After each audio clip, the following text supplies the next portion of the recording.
Hello, this is Lisa Rusczyk and Donna Murphy.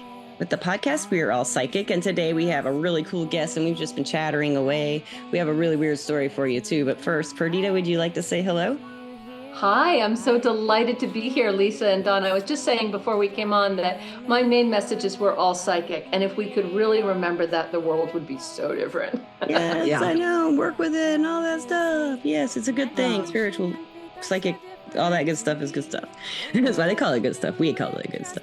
So we have a question for you right away, and I think you already have a good answer that I would like anyway. Do you think we're all psychic?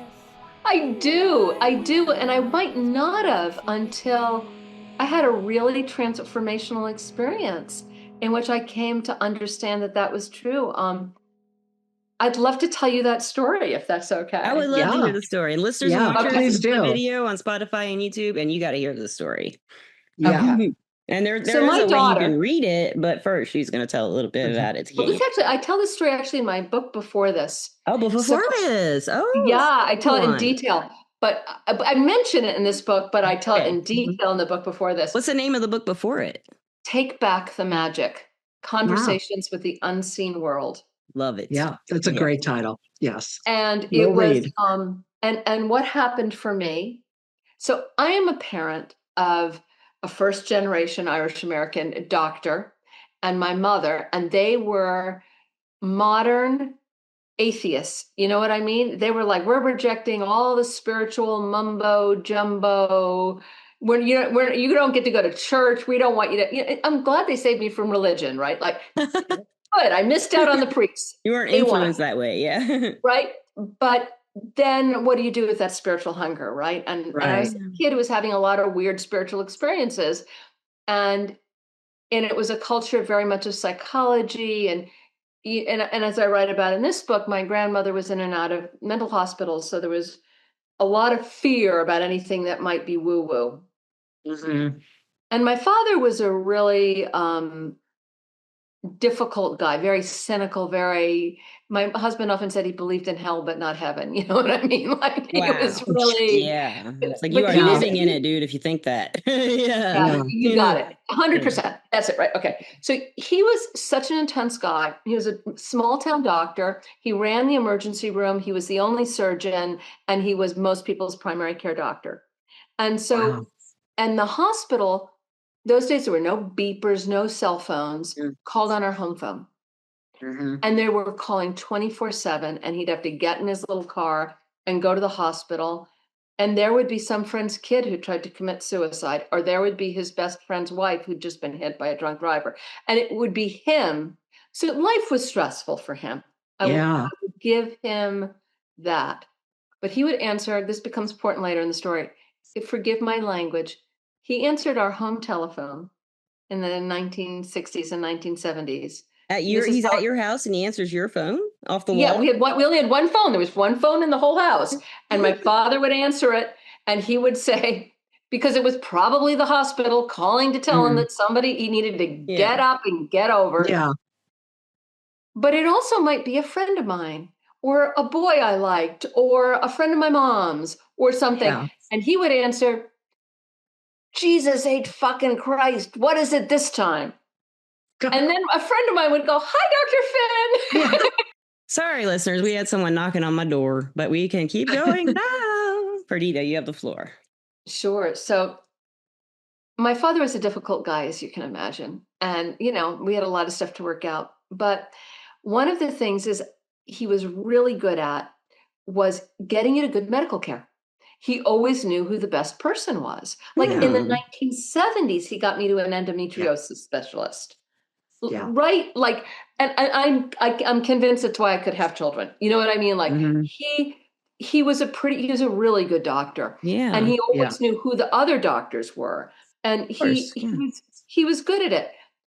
A year after my father died, my daughter got really, really sick like that. Now, she'd had some weird health stuff, like sometimes her ribs would slip and her hips would go out of joint, and she had weird allergies, but she was basically a healthy kid. And overnight on a trip with my brother, she called me up and she said, Mom, something's the matter. I'm really sick. I can't digest food. I just vomit up the food. It won't go through me. Mhm. And by the time she got home, every part of her body was hurting and she was in agony.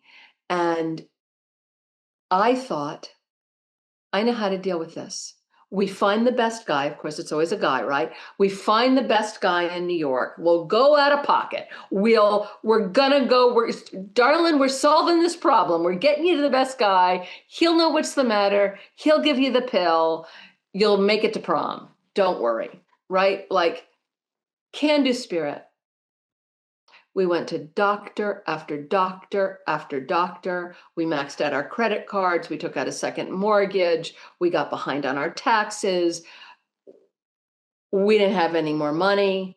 And I had a kid lying in bed, a 16-year-old girl who used to say, Mommy, get me out of my body. Can you just get me out of my body? It hurts too much. And I had no idea what to do. And I just had a call from another doctor who said to me, I don't know what's the matter, but your daughter has rampant amounts of inflammation in her body. Something's the matter with her, and I don't know what it is. And I said, who do I go to? Mhm. And he said, I don't know. Yeah. And so I went to the gym to just like run on the treadmill until I just burned out some energy so I could go back and deal with this.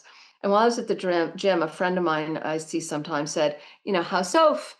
And I burst into tears and said, "Oh, I don't know what to do. I don't know who else I don't know where we go. Yeah. I don't know. We don't have any more Yeah. money left. We don't have a solution. She's sicker than ever." And this woman turned to me and said, it's time for you to see my psychic. And my reaction, Lisa, Donna, I forgive you, was like, oh, I hate living in Woodstock. I live in Woodstock, New York. I hate it. Everyone's got a crystal. Everyone's got a guru. You know what I mean? Like, oh no, I need a doctor, baby. I don't need a psychic. Yeah. And she said, no, I'm serious. Mm. You need to go see my psychic. She doesn't advertise. She's hard to see. She's very shy. She might see you, she might not, but if she'll see you, she'll help. And she told me how to find her and wrote down her address. And I tucked it in my pocket and I went home and said, I'm never going to a psychic. I'm not going to a psychic. I'm a can-do person. And I got home and my daughter was crying so hard and said, I can't do this anymore. Yeah. And I had nothing to offer. And so I drove into town and there was this weird, funky little store. I'd never been in it. I'd always seen it. And I walked into this weird, funky little store and this tiny woman emerged from behind some like tulle skirts. And she must have been barely 5 feet tall with a shock of white and purple hair. And her skin was just like translucent. She's very beautiful, but very elfin and very otherworldly. And she looked at me and she said, oh, your kid is really sick, right? And I said, yes. And I burst into tears. Oh, I bet And, you did. Yeah. and she said, yeah, come on in, come into the back room. Yeah. And so I go into the back room and I don't know at the time that this is very rare, that she really doesn't love to do readings. And I can tell you more about her, but she had a little stool and had Hello Kitty decals on it. And I sat down on this little stool and she looked at me and she went, huh? She said, oh, I'm so sorry. I don't like bad language, but your dad is here. I'm going to have to tell you what he's saying. I'm so sorry. He says, Jesus H. fucking Christ, Perdita, what is it this time? I screamed. I bet, yeah. It was the moment for me when the dead became real. It was the moment for me when the whole world turned inside out. Yeah. And I said to Fiona, that is her name. I said, Fiona, I need a doctor. What doctor should I go to? And she looked at me and she said, me. I'm the doctor. Your father always gets you to the best doctors, right? I'm the doctor. Yeah. And she began to guide us and help us in what was a very profound spiritual initiation, not just for my daughter, but for our whole family. I mean, of course, most intensely for my daughter, but also our whole family experienced a kind of radical turning inside out of our reality. Um, and she became a guide, and I wrote a book about her, and it's called The Reluctant Psychic. Um, and one of the things about writing that book was that it was a real education for me. Yeah.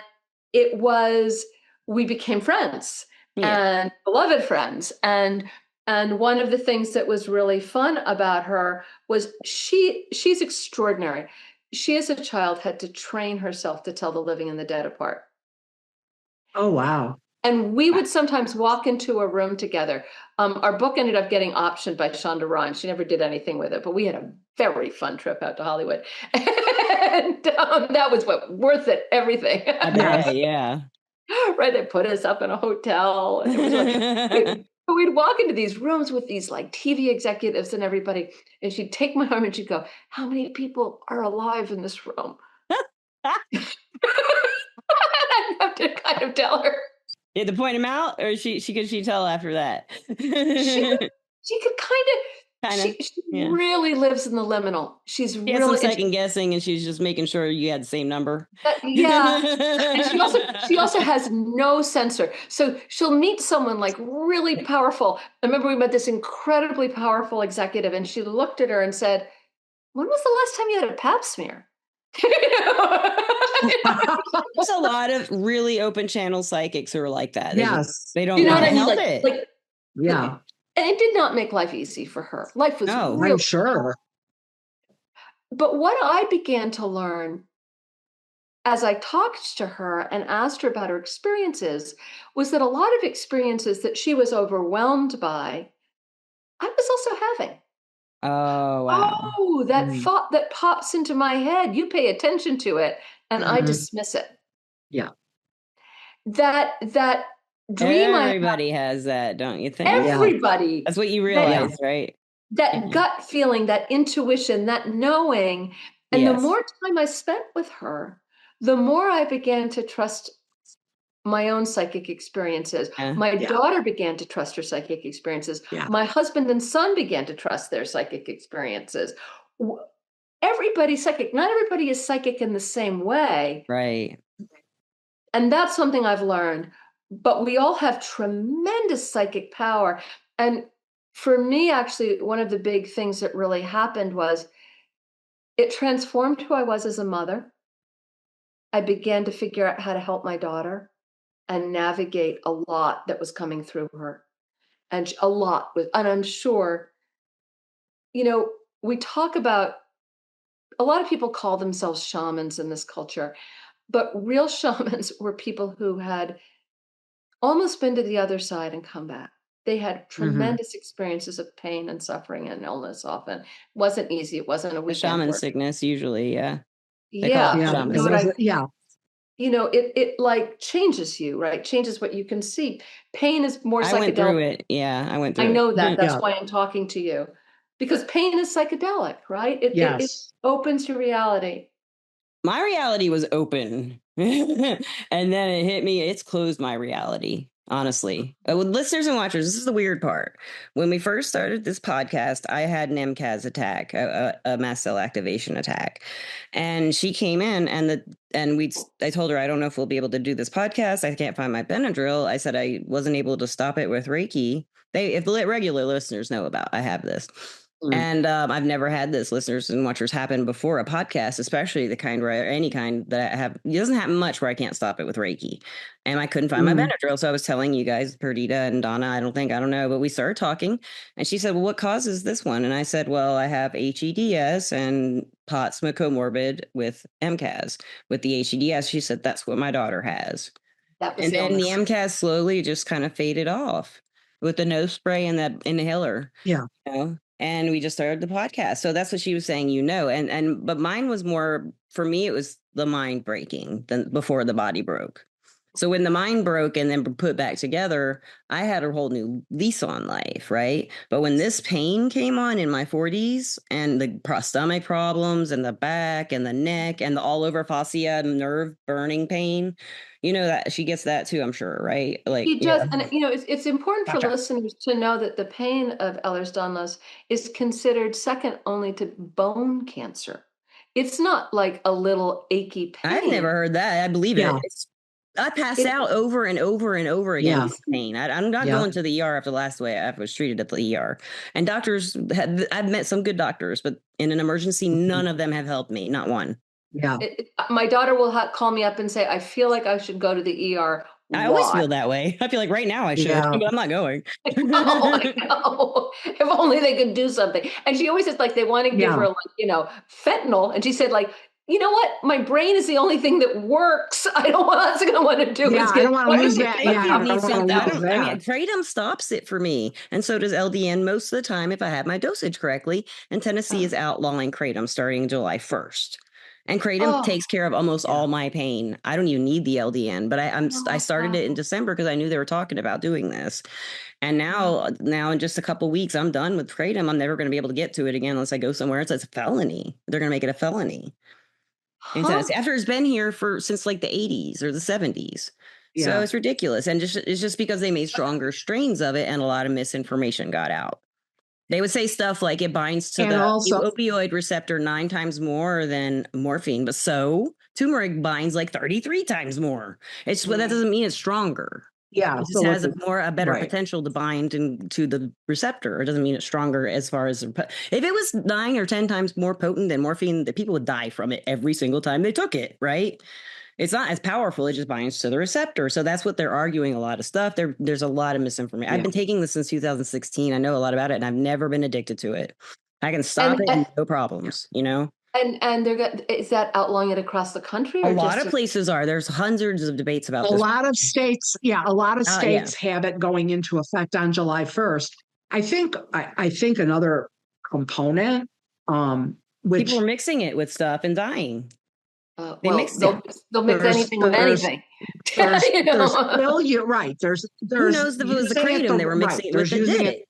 The wrong way or exactly. Look, then the other thing is controlling it as far as minors making purchases. Well, my personal opinion is much different. It is that, but it's also that they aren't getting any money from it because I have been to the pain clinic. You know all about the pain clinic. That's what I pay out of pocket for anything. If you've already had all your scans, you have to get them again. And I'm not going to have an MRI again. I can't pay $7,000 for an MRI out of pocket. Only the rich people get that kind of pain relief. I'm sorry, I'm going to get on my soapbox. This is something I'm very angry about a lot of the time. Because it's not fair. They don't believe me. I can't take NSAIDs or I'll bleed through my whole digestive tract. I can't take opiates because I take Klonopin, and I'm like pretty much have a dependence on it because I've been taking it since I was 21. Because we have that fight or flight going on all the time, right? And I take kratom. I don't take a lot. I take it when it's as needed. But the LDN has been a game changer for me. But listeners and watchers, to me, if you raise that kind of an issue, then you can look at a solution that doesn't necessarily involve banning it entirely. This is safer than any opiate I know of. If it's processed in labs. For example, people, at least in Illinois and in many states, I don't know all the ages for all 50 states, but people in Illinois, if they're 21 or older, can buy alcohol. When there's abuse or when terrible things happen as a result of somebody abusing alcohol, they don't ban take alcohol. They tried it in the 30s and look what happened. I mean, but I'm just saying that when they raise these issues, I'm not saying that those issues aren't real. I'm just saying that there's another way to solve the problem than just making there's an outright reason ban. People need to be in pain, and I think they're making a political statement with it. It doesn't matter what it's about. It's really about money and political statements, and no one cares that it's not unsafe. Yeah. It's the truth is it's not unsafe. It's safe. How did you learn how to use Reiki for yourself? For the mast cell?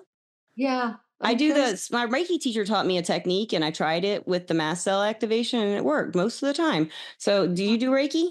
Or does she do Reiki? I don't, but I'm really curious about teaching Well, my I'm not daughter. really, it's kind of something, it's like she taught it to me. I guess you could do it if you don't do Reiki, maybe. I go in like counterclockwise, say I'm doing it to your third eye and pretend the camera's your third eye or above it. So I go in like counterclockwise and then I'll hit like your third eye and I'll say stop inside my head. And then I'll say clear. And then I'll imagine like your chakra stopping and then a whole bunch of yellowish light clearing out the chakra area, like the hole through here and everything. Anyone can feel it when I do it most of the time. I don't So think you've been anyone's studying. not felt it. And then I'll pull it like out of your third eye going the other clockwise. And then I'll flick it away and I'll usually wipe the third eye. That's just an example of clearing the chakra. So that's what I do with the mast cells, but I put one more step in. While I like when I go in and then stop and clear. While I'm clearing, I talk to the mast cells, and I don't know what the hell they are, but I tell them thank you so much. I had to fill myself with this feeling of love and gratitude for them, and tell them how much I love them for doing what they do and protecting me. But there is no threat, and then I pull out and then flick it, and it usually stops every time. It might fade a little bit, but it usually stops right away. That's beautiful. Yeah, I wish I could do that for the pain instead of pass out. And I bet you, like your daughter, she's probably had all kinds of weird things happen to her body trying to get out of pain, right? Weird like reactions, weird stuff. Yeah. Like all kinds of weird things have happened to me trying to get out of pain. Like, like the POTS flares would distract me from the pain, for example, or something like that. There's other ones. I've told Donna about some of them, it's just like, ugh. There's weird things that your body will do to get out of pain naturally. There's just really. But one of the things I think that's really upsetting to me as not only is there no help in our medical system, women are suffering more and more from these autoimmune illnesses, and the toxic world we live in are making all of these symptoms worse. One doctor who's Sophie went to, is a big Ehlers-Danlos doctor, said that before the pollution, it wasn't a problem, but it's the plastics and the pesticides. And they didn't have the medicine to detect what it was. Half the people weren't diagnosed, and now they aren't even diagnosed. Half the people. I know they're not being diagnosed. Even before then, they weren't diagnosed. This is a really strange. I had a terrible doctor in Decatur who knew all about Ehlers-Danlos syndrome because he knew the whole story and history of the mutation in horses because he's a horse lover. And then he lectured me for 15 minutes about how every single problem of mine was a psychiatric problem. And I told him, well, I don't want to get into it too far, but he was going to put a catheter up my just to check my kidney fluids. And he was just doing that to be a dick. Excuse my language. He was. And I left him at his office after that. A woman was about to do it. She's like, you want me to do this? And I was like, he just psych shamed me, and he knows I have HEDS, and he knows the whole history of HEDS and horses. I'm about to have a panic attack and I'm leaving. And I didn't even pay. I just walked the fuck out. I've had that treatment almost from every doctor. My doctor in Decatur that sees my parents knows I have HEDS and won't talk to them about having it, or hasn't. I don't know if he won't. As far as I know, he hasn't, because my parents don't think it's real. I don't know. It's just really crazy. I mean, and they all have the bones are fragile, and they've had, my dad's had all the surgeries they've wanted to give me, or a couple of them, around the neck. So about that. Yeah, and bone spurs. I have these bone spurs, and it's like, so, do the surgeries. My parents look like they're 50 and they're in their 70s, Both of them. It's weird. My dad has no wrinkles, none. Well, the Ehlers-Danlos skin is very beautiful. I mean, the one thing I will say is it's the only benefit, and the flexibility is kind of. It's beautiful. Flexibility is cool. You have that beautiful skin. That's all I'm going to say. Is that my daughter, like, wow. I always say, gosh, she's so beautiful. It feels good too. It's soft, gorgeous skin. Yeah, it's soft. And tell her she'll look young a really long time, like you. Surgery. Yeah. She what? Yeah. It doesn't recover well from surgery. It doesn't wound. No, it doesn't. And we're not supposed to have surgeries from what I understand. It's like I've woken up in 2 of them, and we can have all kinds of problems from. I had also had nerve entrapment one time for my hysterectomy. I didn't know I had HEDS. Otherwise I wouldn't have had, well, I don't know. I had really bad cyst issues. Have you read Lena Dunham's memoir, Fame Sick, or listened to it? No. I really recommend. I like Lena Dunham. Oh, I love Lena. And she in Fame, she turns out she has Ehlers-Danlos. And while she was making girls, she was in and out of the ER. They were giving her multiple surgeries. She had so many, the things you're describing about male doctors, she went through all of it. She was being totally medically tortured. Gaslit. And gaslit. And finally got a diagnosis and figured out what was going on. But Who you know, diagnosed her? Who finally was the right one who got it I right? don't know who was the person who diagnosed her. But she did finally get a diagnosis, but she had, she ended up with a hysterectomy. She ended up with, a lot of things. But nobody would believe the agony she was in. Yeah. Yeah. That was the That's big terrible. thing.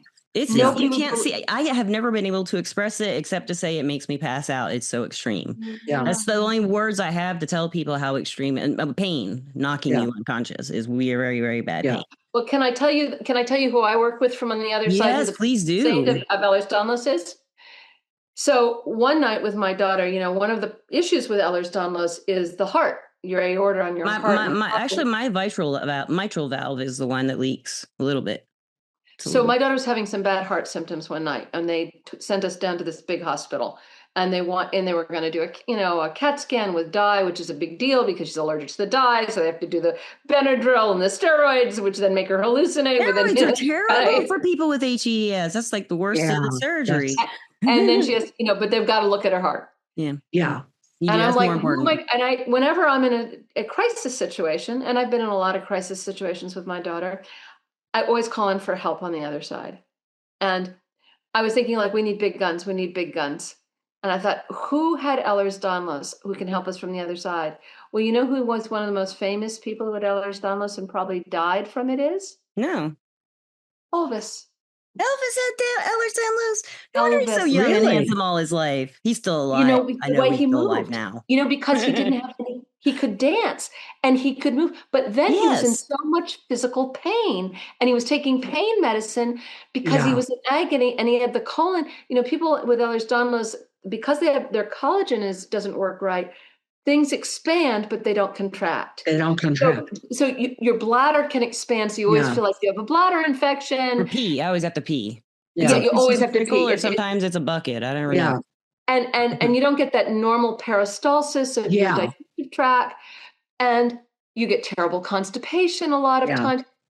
Brutal. Elvis had the terrible constipation, horrific agonizing pain. Nobody believed him, and he had allergies. Terrible allergies. And they say that what probably killed him was an anaphylactic reaction, a heart attack to some medicine he was given for his teeth. Oh, wow. And so when I was in the hospital with my daughter, I said, Elvis, you get her better and we're going to Graceland. And because I was so scared that she was going to have a problem with her aorta. And we got through the CAT vascular scan. EDS kind of. She I has was afraid of that too, just because it's scary. It's what you think of. Yeah, for real. And she came through it 100% okay. And so here's the prayer I say every morning to Elvis. Love me tender, love me sweet. Help my kids stay on their feet. My son also has Ehlers-Danlos. For it's 1 for the body and 2 for the soul, 3 to get healthy. Go cat, go. And I pray to Elvis and a little Elvis picture. And I pray that he protects. So now every morning, Lisa, I'm going to pray for you, to Elvis, that he helps you, and that he's really, I feel like he was such I think of a song for you. I like Jailhouse Rock a lot. Get me out of this jailhouse rock. It feels like I'm a rock when I'm all stiff from the clenching of the pressure in my fascia. So I actually the Jailhouse Rock is perfect for EDS. But everybody thought he was a drug addict. They didn't know how much pain he was in. No. Yeah. And I've again, been self-medicated for a long time for the psych issues. And when the pain was there, the doctors wouldn't give me anything. So I went from every person I knew asking for everything they had. And then I found Kratom. Alabama, they'd already made it illegal. And I moved to Tennessee. One of the reasons I moved here was Kratom was legal. Wow. And it's not anymore. So I was thinking about going to North Carolina on a whim, but I'm not going to. I just got to figure it out. I mean, or I'll just go there to get it and just hope nobody pulls me over. I'm not going to lie. I'm going to do it. If I am in pain, I will get it. Yeah. I will find a way to relieve my pain before I will be worried about breaking a law that is stupid. If it was a serious law and there was I hope Elvis is going to help you figure this out. I think Elvis is the perfect person. I love Elvis, so I think so too. Problem. I love him. With that. I love it. Thank you. So listeners and watchers. So she's telling us, she's been telling us, she had basically you and your daughter, your whole family kind of had a spiritual whole awakening experience, new way of looking at things after this, going through it, after it. So where are you now with it? Where am I now with it?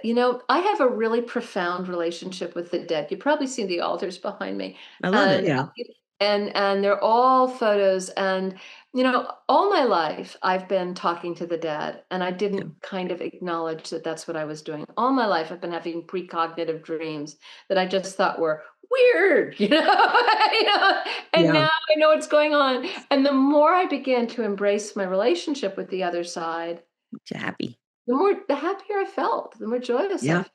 The Get to more know my life yourself and accept yourself and other people and life and everything. Not all the time, maybe me, especially not all the yeah. time, but it helps And so also much. my writing exploded.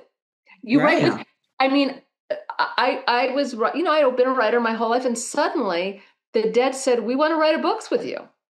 I wrote a book with my dad. I wrote a book with my mom. I write books with the dead. And, my most recent book, I wrote it with, gosh, all my old grandmothers and the mountain and the bears. And people keep coming to that book and saying, "Did you write this?" And I keep going, "Well, I showed up at the computer, but I had a whole team here."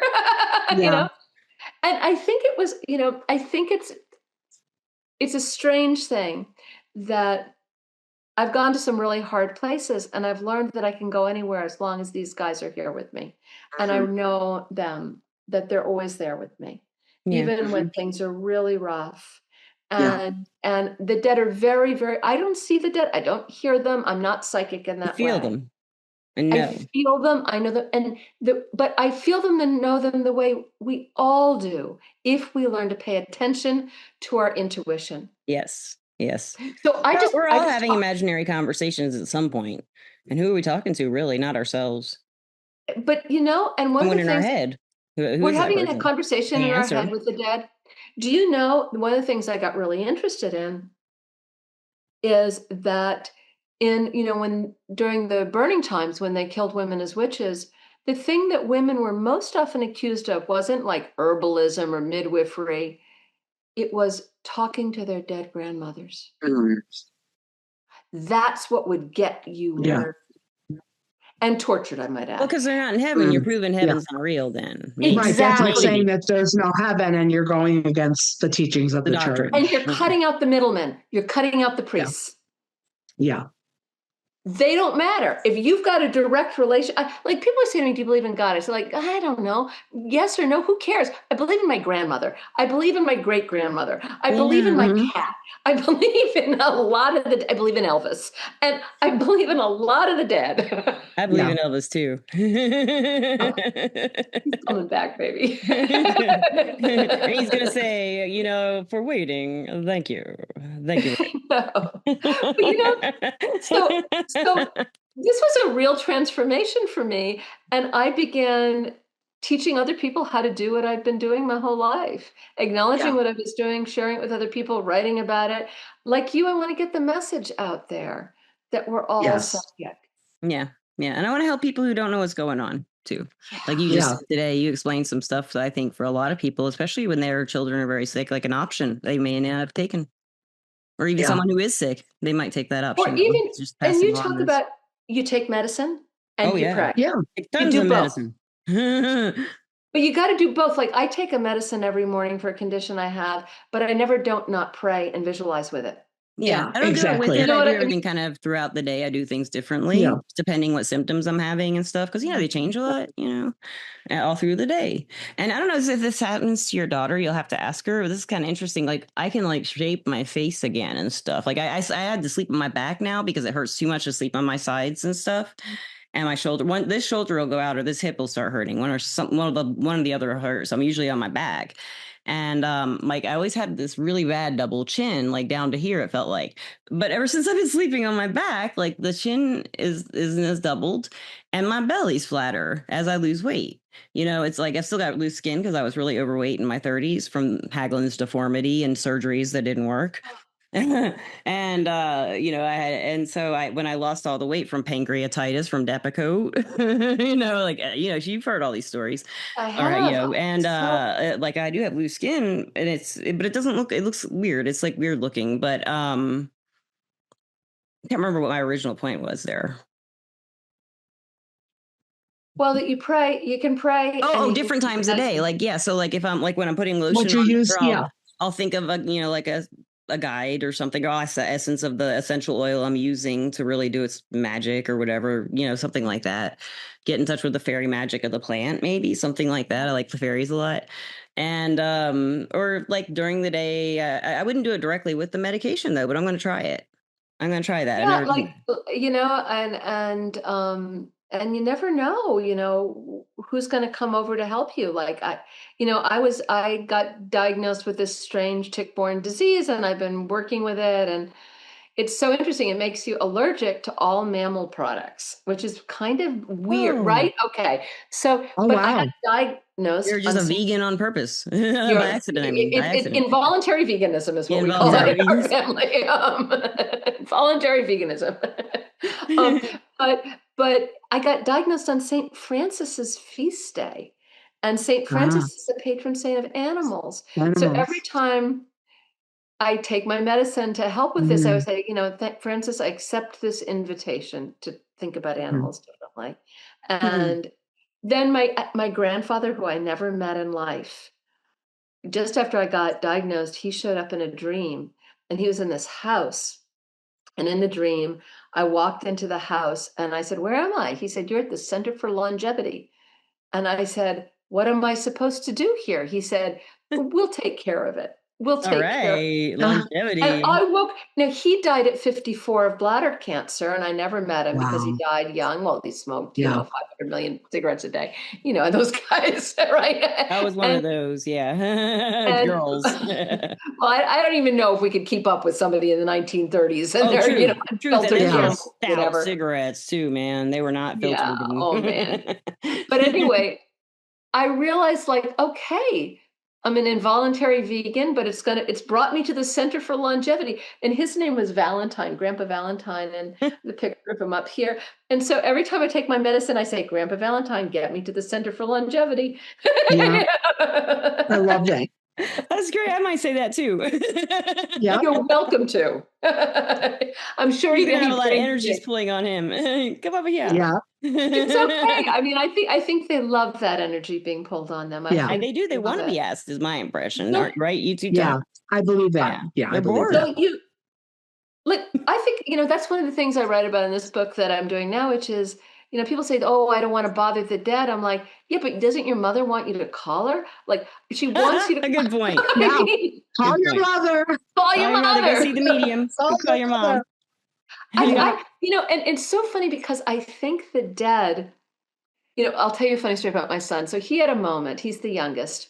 He had a moment where they're like, "Oh, my parents are too crazy and my sister's too crazy and I'm going to go be Mr. Science." Right. And so he was in college and he was doing pre-med. And he was home for the summer and he was in the house by himself. And he's making a sandwich. The house is dead quiet. All the windows are shut. He's just making his sandwich. And if you look behind me at all these photographs on this altar, this room abuts the kitchen. And while he's sitting there, about to take a bite of his sandwich, every single photo fell off the ancestral altar. Yeah. Everyone. Not one of them broke. Wow. And I came home. Not one broke. I love that. And he's shaking. And he says, "Mom, are they haunting me? What have I done? What's the matter? What am I going to do?" The spirits are all laughing. Yeah. We got him. And I said, "Sweetie, they just can't get your attention, They're trying. If you start talking to them, they'd much rather talk to you than do the hijinks." Yes. And so now he has a very profound relationship with the dead. Good. That's so cool. They were begging. And he didn't go to medical school. He became a farmer instead.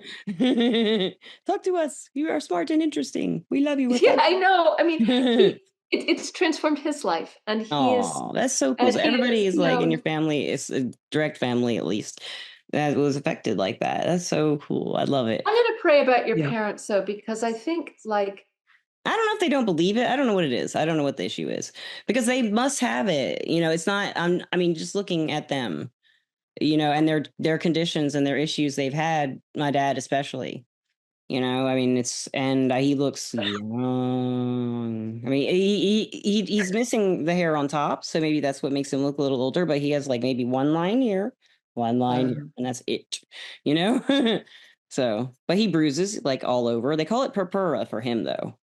Oh Like yeah. I have bruises right now somewhere on my arms, like right. I My think daughter gets the worst bruises. I get them all over the place, man. Yeah, that's part of it. Yeah. And you can see her veins beneath her skin, you Yeah, know. yeah. Yeah, yeah. Just like, The phlebotomists love me, you know. You can see that vein popping out from there, can't you? Well, watch her see like all these veins. blue Yeah, bloods. Perdita, I would love to talk about but at least let listeners know that this is the book she has just written, right? This is your most recent book? Yep. And it is called Mothers of Magic. So would you like to tell us, Perdita Finn is really the author name. Would you like to tell a little bit about what this is about for the listeners? Sure. It is a book. It's about two things. One, it's about, the more I worked with the dad, the more I realized that from the other side, they really love us. The dead, I mean, that's my experience. I don't know what your mine is experience. too. Mine is the same exact experience. They're not I angry. often say I'm terrified of the living. Like the living scared the bejesus out of me. Yeah, they're But not. the They're dead unhappy. They're unhappy and they're mean and they're going to hurt you. But the dead, I'd say, put me in a haunted house. I do not feel scared. I love talking to the dead, all the dead, and they really are really loving. And what I did in this book was really about beginning to connect to my oldest mothers and grandmothers from before civilization, who remembered a different world. And they began to I'd show like up to and talk talk. about that sometime. Yeah, and they began to show up and talk to me and tell me about a really different way of being in the world. And it was about what was it like when we talked to the dead, when we all remembered that we've been each other's mothers in one lifetime or another.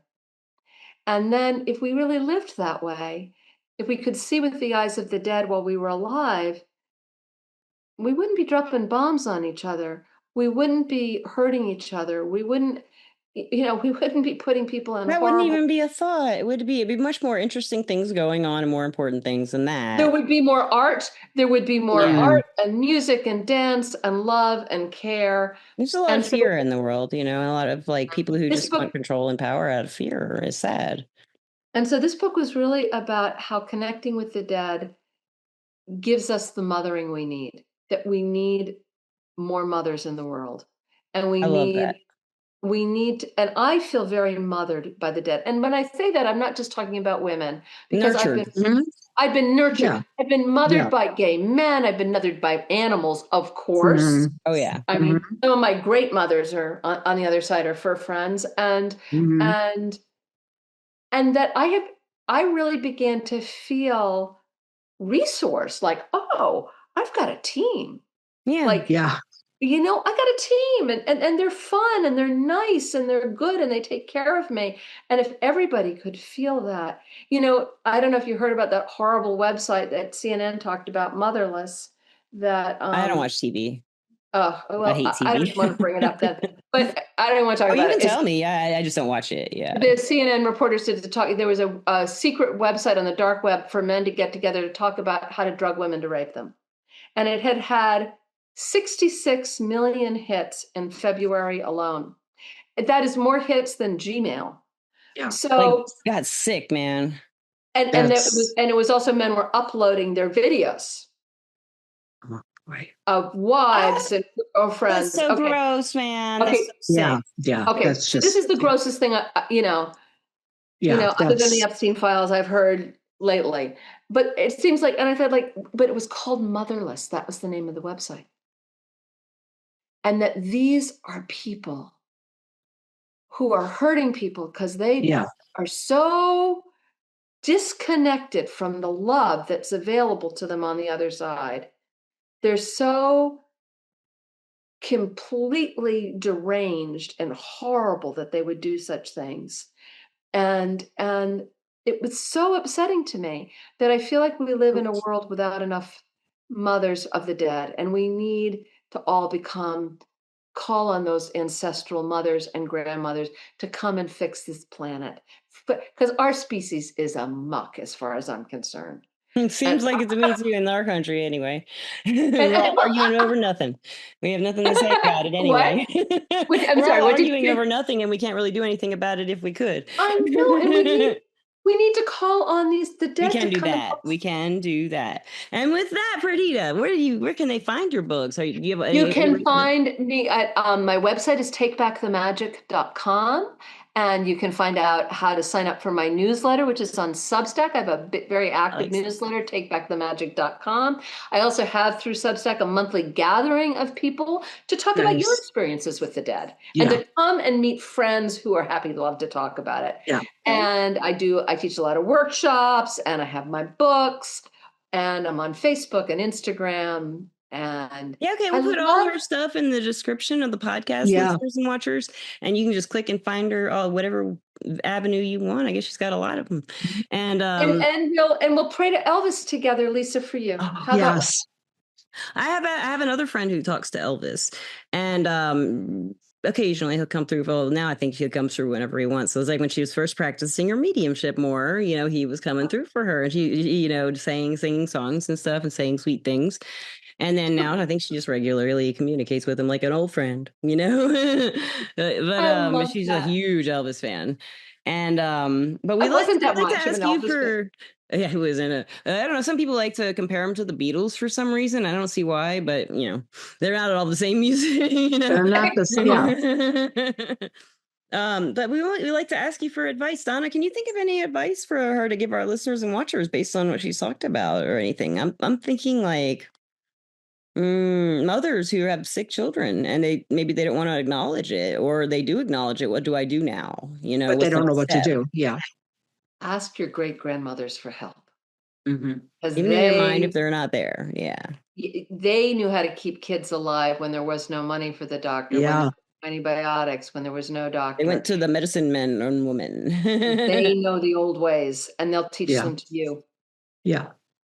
And trust what you're hearing. Yeah. And thank you so much, Perdita. That was really beautiful. I loved having you on the podcast. And I'd also like to, at this point, thank our sponsor, Everclear. Everclear is an advice app and website where you can get advice from psychics and empaths, so you can get the clarity you need to create the life you deserve. And Donna and I are both on Everclear as advisors, and I am under the name Lisa Rusczyk on Everclear. And I'm under the name Dona Murphy, so we're easy to find. We are easy. We're easy to find. And lastly, Perdita, do you love our listeners and our watchers? Do you love them? This has been such a pleasure. This has been just heart food. Thank you both so much. It's been heart food for me too. It's been the weirdest podcast beginning. It's been a weird one. The beginning was weird that it turned out that your daughter's illness was EDS and MCAS and POTS. That is so weird. Listeners, we've had this scheduled and we had to reschedule it. We've had this planned a couple times or something, and it's fine. And I actually had an MCAS flare, which I'd never. Have you seen me have one, Donna? Seen it? No, not seen it. Never. No, it's very rare that it happens that bad because I can just fix it really quick. Usually, really weird stuff, guys. Podcast, psychic, weird. Love it. Thank you so much, Perdita. Thank you, Donna. Thank you. Thank you so much, It's been such a pleasure to meet you and talk to you. You too. Thank you for being fairy godmothers in the world. Awesome. Thank you. And everybody out there, we love you, listeners. We love you, watchers. Listeners, watchers, Perdita, Lisa, everybody. Love you. Love you all. Thank you, everybody, so much. This was wonderful. See you soon. Bye-bye. Bye.